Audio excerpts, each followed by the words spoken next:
Welcome to another installment of Fighting for the Faith here on YouTube. If you've ever felt like being a charismatic requires you to not only believe that Jesus Christ is the Son of God, that he rose again from the grave bodily, which, by the way, he is the Son of God, and he did rise again bodily from the grave on the third day after he was crucified under Pontius Pilate.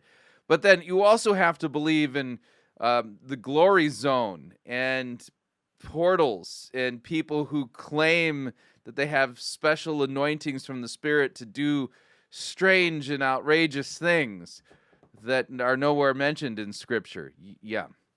Go ahead and hit the subscribe button down below. Don't forget to like the video and ring the bell as well so you can be notified when we update our YouTube channel. We're going to be heading over to the Elijah List YouTube website and listen to Steve Schultz interviews David Herzog, and we'll listen to his exploits and see if we can find some biblical basis to ask the question, is there any reason why we should believe any of this stuff? That's a good way to put it. So let's check in with Steve Schultz and David Herzog. Here we go. Welcome to Elijah Streams. I'm your host, Steve Schultz. Would you like to be transported supernaturally to pray healing over people wherever? Are you? When I first heard this, I was thinking, is he going to be interviewing Amanda Wells? I mean, what? God sends you. Our next guest has done just that and has had many supernatural encounters. In fact, he is known for living in what people call the glory zone. The glory zone, really? And where is this glory zone mentioned in Scripture? And where's the ways in which we as Christians can achieve this glow-in-the-dark status so that we can live and exist in the glory zone? I'm curious about that. I don't ever recall reading about that in the Scriptures. Let's welcome our next guest, co-founder of David Herzog Ministries, David Herzog. Nice to have you. Good to be here, Steve. We were last together in Washington, D.C. at the inauguration. I want to hear this. Tell the story where you prophesied. Let's just jump into this. All right. You prophesied to some Israeli people in D.C. Tell me about that. Yeah, so there was the prayer breakfast at the Trump Hotel the hour of his inauguration. Okay. It was the very hour. The very hour of his inauguration at Trump. And this didn't cause an international incident, I'm sure. Hotel. And so I get over there. God tells me, when you go there, I'm going to use you for Dr. David Herzog. Doctor. What is he a doctor of? Israel. I didn't understand what that was. I was invited to come. I didn't know what I would do or not do. The organizer said, get on the stage. I need you to prophesy over the Israeli government Knesset members that are here. I'm like, what? Do you have a word? I said, I'll get one by the time I get up there. And oh, look, there's Rabbi Jonathan Kahn on the stage, too. Yeah, Kahn, C-O-N. Oh, boy. Oh, man. Have you noticed that Trump's spiritual advisors seem to have been grabbed out of a Cracker Jack box and they just are as bad as they come? It's something I've noticed for the last couple of years. And then when I got up there, this is what came out of my mouth. I declare that Donald Trump will keep his word and he will move the U.S. Embassy to Jerusalem. And when I said that, people started cheering, and the Knesset guys, some of them were crying. Really? They were really moved. Because had you not pre-planned to give that word? No, I just knew it was something about Israel. It was in my heart for years. That God. The prophecy was down in my heart somewhere, and they kind of put me on the spot, and boop, it just burbled up. God had told me that when that would happen, Yeah. it would be one of the signs that we're really close to an awakening. Yeah. And then when that happened, when I was able to do that, It was so that was a sign that we were close to an awakening. By the way, the charismatic, movements and the NAR, you remember the Star Wars movie? It was Empire Strikes Back. That you could always tell that the Empire is getting ready to jump into Lightspeed because they dump their garbage. Anyway, in a similar way, that's the metaphor. In a similar way, the charismatic movement and the NAR, they are trying to prepare everybody for a big revival thingy. and and so everybody's got major expectation, and the expectation continues to ramp up, and I think there are people in the NAR who are just a little bit sad that this revival that they've been talking about didn't come about last year, because remember the prophecies regarding the death of Billy Graham, that would kick off this, and it's just hasn't arrived yet. Just saying. That they were so touched. They came to me after, hugged me, and they just said, man, we really, that's why we came all the way here from Israel to hear that, and it was really awesome. And then he did it. Woo! What? Did you feel the ghost bumps from that one? Woo! Like a year later. I want to hear, David, we talked about off camera. Tell us the story of how God, you got saved when you were 10. We know that you told me that, but how did God bring you into the supernatural? What began to happen? I was, after from 10 on, I was really hungry, like, okay, I'm saved, but something's missing. I didn't understand what it was. It was the Holy Spirit. And at a youth camp, I got filled with the Holy Spirit. They said, so you were saved, truly regenerate, brought to penitent faith in Christ for the forgiveness of your sins, and you didn't have the Holy Spirit? Really? whoever wants the Holy Spirit, come on up. So we're waiting in this line, and before we get to the... Was this like a cafeteria thing? I mean, form a line and, bring your tray up and we'll throw some Holy Spirit on your tray there at summer camp. What is this? To the altar, it was already hitting the people in the line waiting. And it was hitting the people. It hits my friend. And there's a huge line of 100 people. And I go, why are you crying? Because we played sports together and stuff in the camp. Does it hurt? I was 13. Is it painful? He goes, no, dude, it's awesome. It's the good Jesus, the Holy Spirit. So I'm like, okay. And then boom, it hits me, and I start getting touched by the Spirit, and I start speaking in tongues before they prayed for us. Normally, you come up, and I was taken up to heaven, and I saw. Okay, wait a minute. You were what? Right. So now you're gonna note here we got a problem, because as a Christian now, I've got to believe that Jesus is the Son of God, second person of the Holy Trinity, rose bodily from the grave, and that things like that. And I have to believe that Herzog here, David Herzog, has traveled to heaven and stuff. By the way, who are we hearing about? And see, this is the big test, and this is kind of the big takeaway from this video is that you can always tell a false prophet, because the person you're pointing people to is themselves. They're not pointing people to Jesus. And I have a biblical text to kind of bear this out. Let's take a look at the book of Revelation, chapter 19, and here's the account, and watch how this works. So the angel said to me, "Write this: Blessed are those who are invited to the marriage supper of the Lamb." Now that's a good word. Blessed are those who are invited to the marriage supper of the Lamb. These are the people whom the gospel comes to and calls them to repent of their sins, to be forgiven, to receive pardon and grace and mercy and eternal life as a gift from God on account of what Christ has done for them.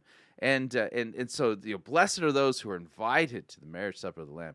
And then he said to me, these are the true words of God. So note, we have in the book of Revelation this angel speaking these very true words of God. Blessed are those who are invited to the marriage supper of the Lamb. And so John fell down at the angel's feet to worship him. You don't do that. But he said to me, "You must not do that. I am a fellow servant with you and your brothers who hold to the testimony of Jesus." So you'll note, don't be paying any attention to me, the angel said. Don't be worshiping me. Don't be putting me on a pedestal or anything. Knock that off, right?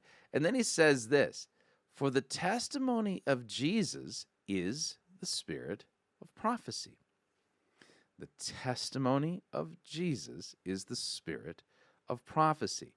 And so now you can say, wait a second, all these people claiming to be prophets and having these supernatural experiences and giving these prophetic utterances and shaking the worlds and and all this kind of stuff.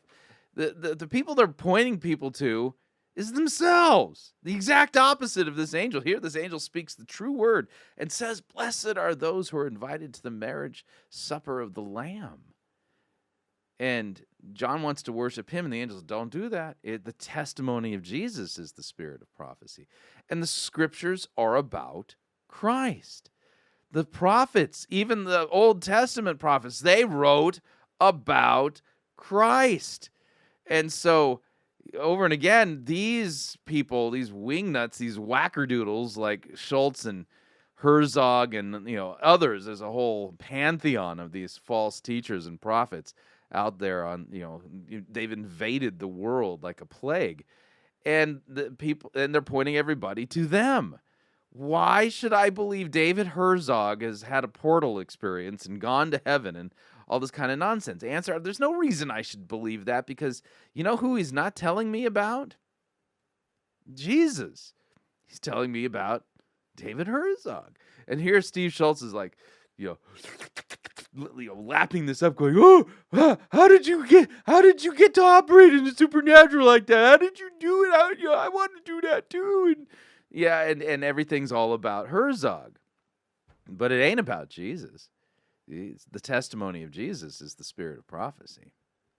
In fact, even in the Old Testament, in Jeremiah chapter 23, here, listen to what God says against the false prophets. Thus says Yahweh, Sabaoth, the God of armies, right? "Do not listen to the words of the prophets who prophesy to you, filling you with vain hopes. They speak visions of their own minds, not from the mouth of the Lord. They continually say to those who despise the word of Yahweh, 'It shall be well with you.' And to everyone who stubbornly follows his own heart, they say, 'No disaster will come upon you.' But who among them has stood in the counsel of Yahweh to see and to hear his word, or who has paid attention to his word and listened? Behold, the storm of the Lord, wrath has gone forth, a whirling tempest will burst upon the head of the wicked. The anger of the Lord will not turn back until it is executed. He has executed and accomplished the intents of his heart. And in the latter days you will understand it clearly. I did not send the prophets, and yet they ran. I did not speak to them, yet they prophesied. And if they had stood in my counsel, they would have proclaimed my words to my people," the real words of God, "and they would have turned them from their evil way." Remember, the testimony of Jesus is the spirit of prophecy, turning people from their sins and causing them and bringing them the message that God will forgive them. You see, that's what prophecy is all about. So they would have turned them from their evil ways and from the evil of their deeds. But they don't do that. They basically keep people secure in their sin and stuff like that. And of course, Herzog here is telling us a lot about Herzog, not telling us nothing about Jesus. We continue. You're in line. Yeah. And you're taken up to heaven? My spirit, not my body. I think my body was still there. Well, but I mean, nevertheless, you went. I saw the Father was there. I couldn't see his face; it was so bright. But I saw Jesus, and I'm floating in the air in heaven, looking up at the throne. And I'm 13, so I'm not like this is before all this stuff, where they were teaching on how to do whatever. Right. And then he says, "You're going to travel for my glory," and I didn't understand what that meant. Later, I was trying to think, maybe I'll be a pilot or a steward on the airplane or a cruise ship. I didn't know. Yeah. And that's kind of what happened. And then from then on, it was a whole new boldness. Then my pastor said, "Hey, can you teach Sunday school?" Like I was like 16. And all of a sudden, legs started growing out. I started, let's try to pray. Did you catch that part? All of a sudden, legs started growing out. The old leg lengthening parlor trick. That's not a miracle. That's just a parlor trick. For healings, and all this stuff just started happening in a New Age town. All the stuff just started happening and stuff. Sedona. I never was New Age, but we grew up in this town that was, full of all this kind of weird stuff. So what I'm getting from you, though, is that, okay, some people get saved and then other people get baptized in the Holy Spirit. God catapulted you, unlike many. He took you to heaven right to begin with. Did the Lord talk to you in heaven, or were you just seeing? Yeah, a voice said, "You're gonna travel. That's right. You're gonna travel for my glory." And I was kind of like suspended in the air, looking up at the throne. It was just like really, it just changed me, I want to find out now, you did tell me that that happened, but how much has that happened in the years since? How many times have you visited heaven? How many times have you visited heaven? Uh-huh. Yeah, so, all of this is pointing us to David Herzog, pointing us to Jesus. And so, think, wow, that's amazing. How come he gets to go to heaven and I don't get to go to heaven and stuff? About 10 years ago, we went to Israel, and we went to Bethel. Okay. Not the one in Reading, the first one. Where Jacob. Yeah, Jacob's Ladder. And so no one was going there then because it was the Intifada, the wall wasn't up, buses were blowing up. So my tour guy was like, dude, you can't go there, it's dangerous. I go, I want to go. Okay, you can go, but you got to rent a bulletproof bus. You got to rent a soldier with a machine gun on the bus. I go, great. He was trying to discourage me. And the more he told me, the more excited I got. So we did it because you got to pass Ramallah to get there. It's like a settlement. We get there, we lay on the slab. This is Bethel. We lay down. I go, well. You lay on the slab. This is the gate of heaven. It says this is the gate of heaven. It does say that. So I lay down there, and I brought the whole team, and then that's when I started really getting more often heavenly experiences. There's a portal there, and I got taken up to heaven. And Jesus told me, I saw his face, and he said, thank you for touching Isaac, the Jewish people, but I want you to also touch Ishmael, the Muslims and the Arabs. And I was like, okay. And I'm half Jewish, so it's kind of like, are you sure, Lord? And then a week later, I get invited to all these Muslim countries, Dubai, Bahrain, Kuwait, but it was just like, it was exploded. So I knew it was the Lord. And the second thing he said was, organize for me a conference in Jerusalem, which is really weird. You're in heaven, and Jesus goes, would you organize a conference for me? So I don't think you were really hearing from the real Jesus. In fact, there's really good reasons, biblical ones, to know that you're not. Come out of this 2 days later, a friend of mine goes, we're going to go to Bethlehem and do an outreach for the Palestinian, the Arabs there, but I want you to organize a conference in Jerusalem to reach the Jewish people. And I go, that's weird. That's exact words Jesus just told me 2 days ago at Bethel in heaven. So we did it. So it's like, so that's how you know it's real. It's not just your imagination because it's confirming. Right. Yeah.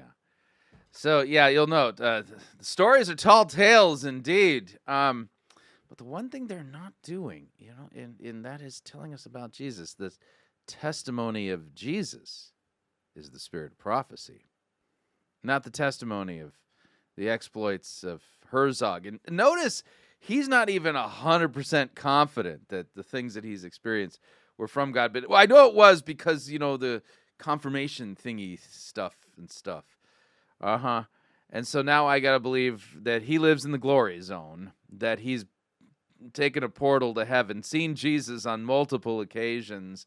And notice the vagaries of the things that apparently Jesus told him to do. And there's Schultz. Oh, man, you really got catapulted, man, really early and stuff. And aren't you amazing? Yeah. This is the equivalent of John worshiping the angel. But rather than the angel saying, don't do that, in this theology, the angel would be going, yeah, aren't I special? See. Look at all the great things I get to do. Yeah, this is just absolute arrogance, and it's ignorance and audacity. These are false prophets. These experiences are not from the real Holy Spirit, and they're pointing us to the messenger rather than to the message they're supposed to be bringing. The message they're supposed to be bringing is about Jesus, not them. I think you get the point. So if you found this helpful, all the information on how you can share the video is down below in the description, as well as information on how you can support us financially by either becoming a crew member, sending a one-time contribution, or supporting us on Patreon, because we can't do what we're doing here without your support. So until next time, may God richly bless you in the grace and mercy won by Jesus Christ and his vicarious death on the cross for all of your sins. Amen. Thank